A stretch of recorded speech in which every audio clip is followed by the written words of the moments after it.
अस्सलाम वालेकुम students.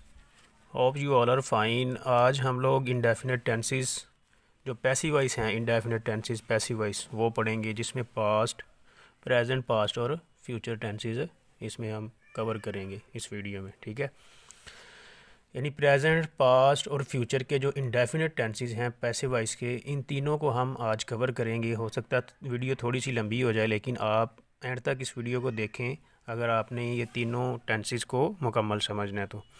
Active voice के टेंसेस मैंने पहले यूट्यूब चैनल पे अपलोड कर दिए हैं, वीडियो मैंने रिकॉर्ड की हैं। अगर आप वो देखना चाहते हैं तो यूट्यूब चैनल को ओपन करें और वहाँ से जाके वो भी देख सकते हैं। ठीक है। अच्छा, पैसिव वॉइस टेंस, इसकी पहचान कैसे करते हैं? पहली बात तो ये है, चाहे वो किसी भी ज़माने का हो, पैसिव वॉइस टेंस की हमने पहचान कैसे करनी है ये हम देखते हैं। उसमें मैंने ये तीन चीज़ें आप लोगों के साथ मैं शेयर कर रहा हूँ कि किसी भी टेंस का, किसी भी ज़माने का पैसिव वॉइस टेंस जो होगा, उर्दू में उसकी पहचान क्या है। तीन तरह से हम उसकी पहचान कर सकते हैं। पहला है जी, फ़िक्रे में फ़ाइल मौजूद नहीं होता, जिसको हम सब्जेक्ट या काम करने वाला कहते हैं। ठीक है, फ़िक्रे में फ़ाइल मौजूद नहीं होता।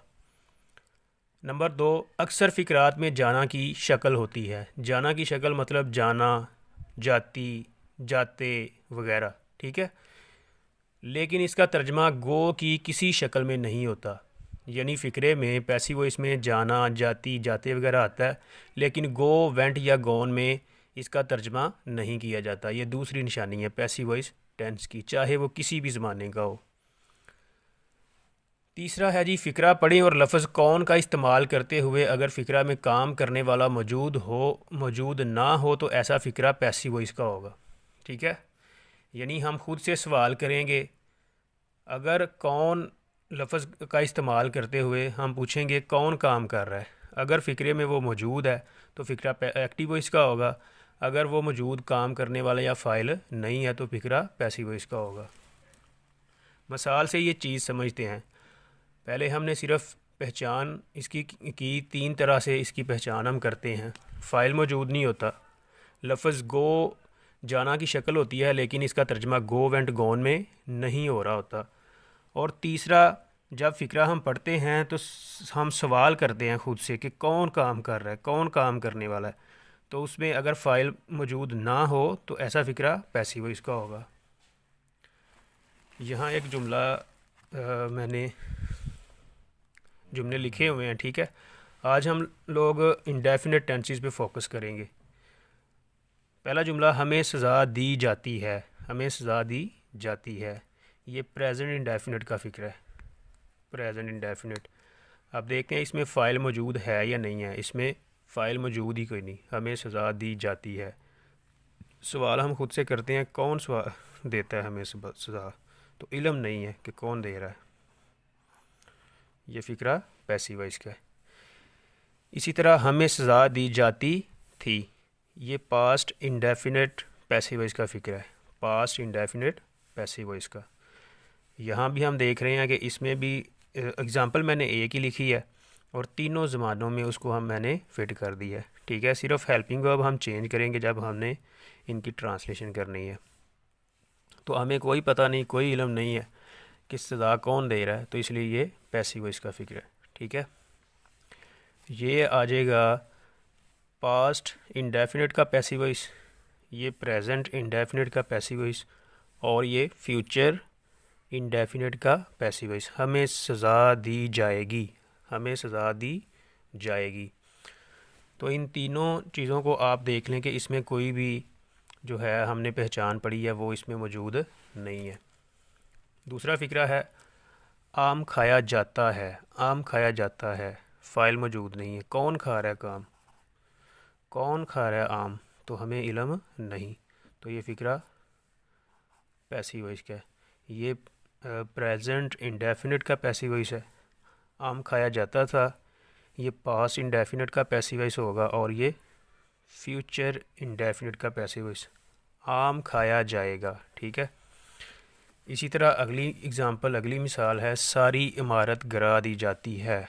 सारी इमारत गिरा दी जाती है, इसमें भी फ़ाइल काम करने वाला सब्जेक्ट मौजूद नहीं है। ठीक है, अब हम देखते हैं कि हमने इन फ़िक्रों की ट्रांसलेशन कैसे करनी है। सेंटेंस स्ट्रक्चर हम पढ़ते हैं इसका, ठीक है।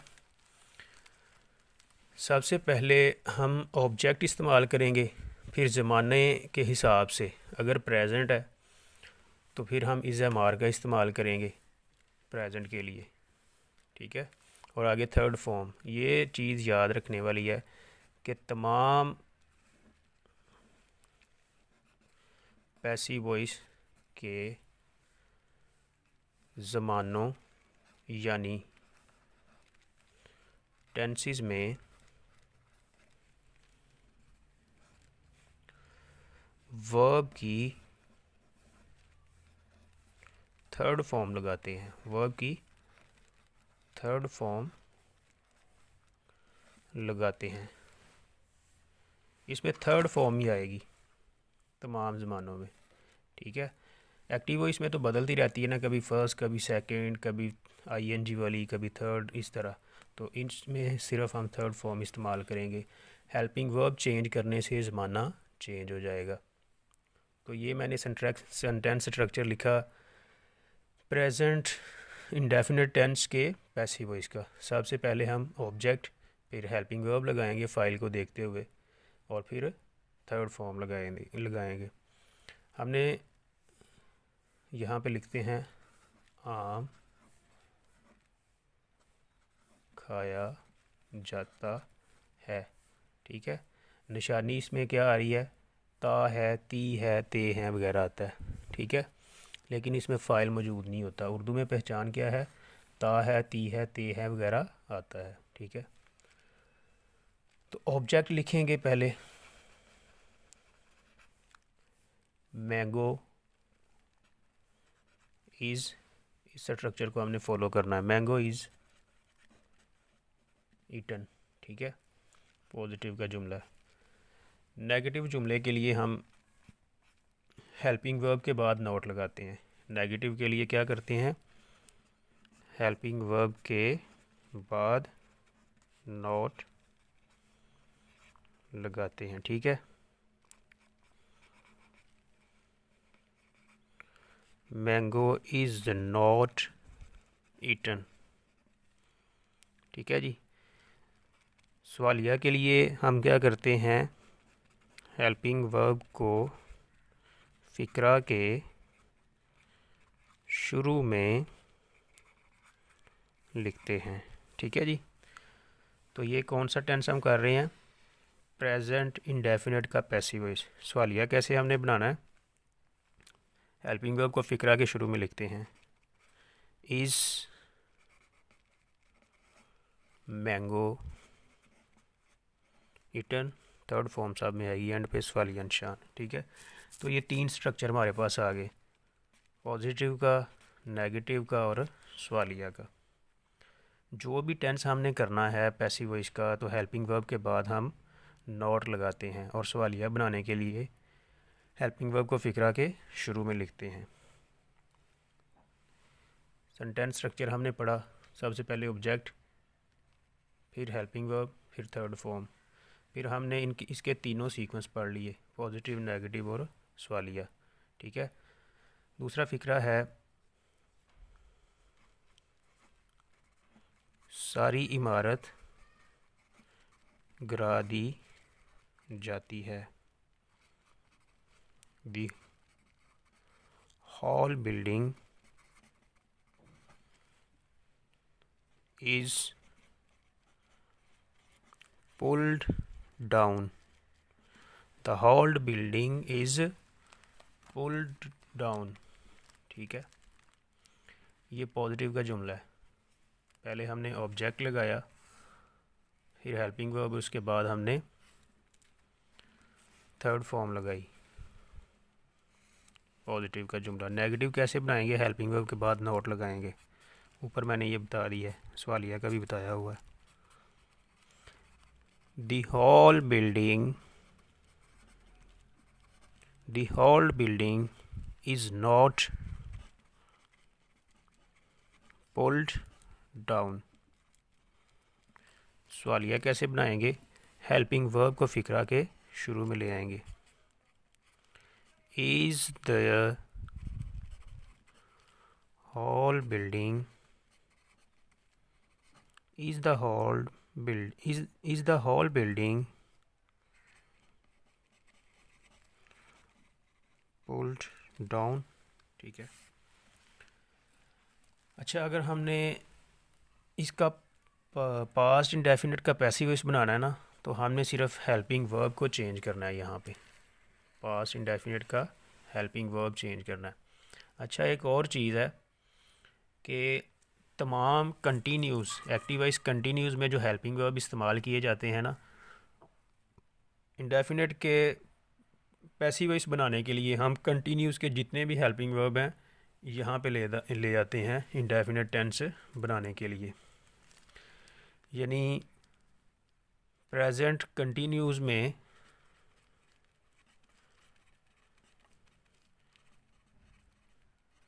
प्रेजेंट कंटिन्यूज़ के हेल्पिंग वर्ब एक्टिव वॉइस में, एक्टिव वॉइस के जो सेंटेंसेस हैं उसमें कौन से हेल्पिंग वर्ब हैं प्रेजेंट कंटिन्यूज़ में? उसमें हैं इज़, एम और आर। ये प्रेजेंट कंटिन्यूज़ है, एक्टिव वॉइस की बात हो रही है।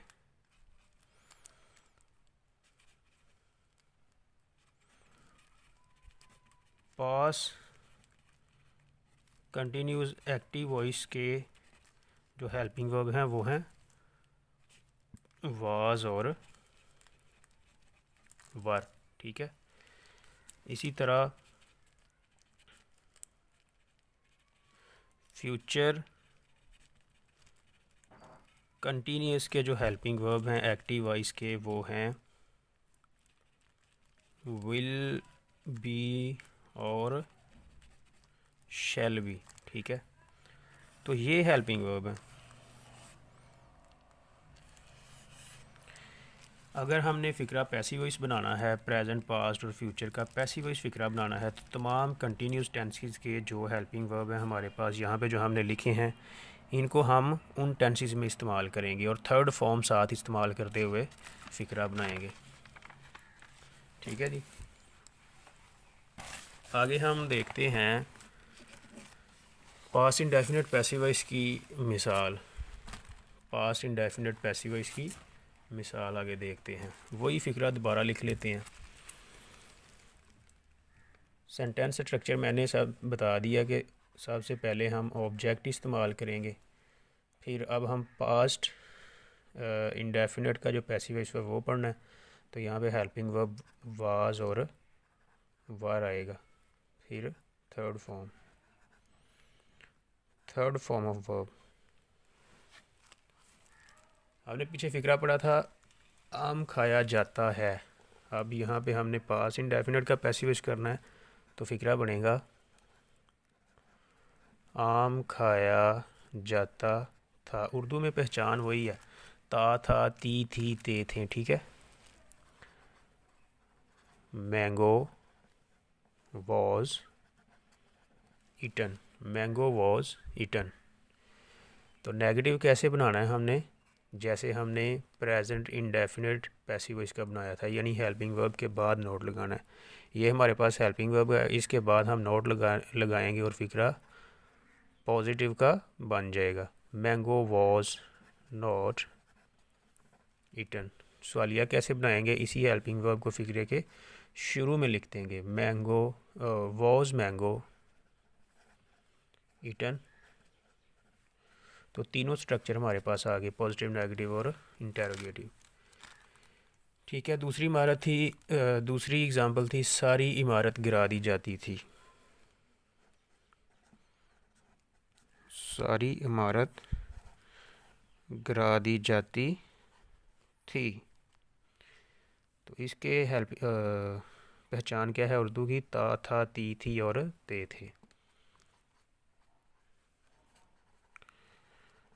The whole building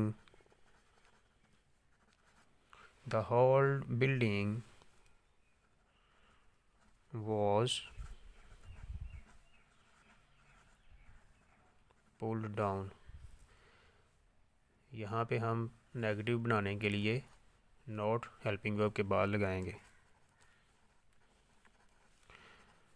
The whole building was not pulled down। सवालिया बनाने के लिए हेल्पिंग वर्ब को फ़िक्रा के शुरू में लिखेंगे। Was the whole building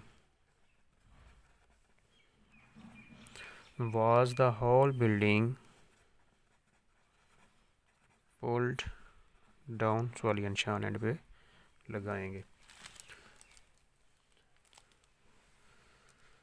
इसके अलावा हम मज़ीद फ़िक्रे बना सकते हैं। मज़मून लिखा जाता था, क्रिकेट खेली जाती थी, ठीक है, वीडियो रिकॉर्ड की जाती थी।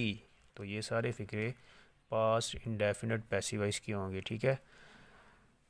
अब आगे हम पढ़ेंगे फ्यूचर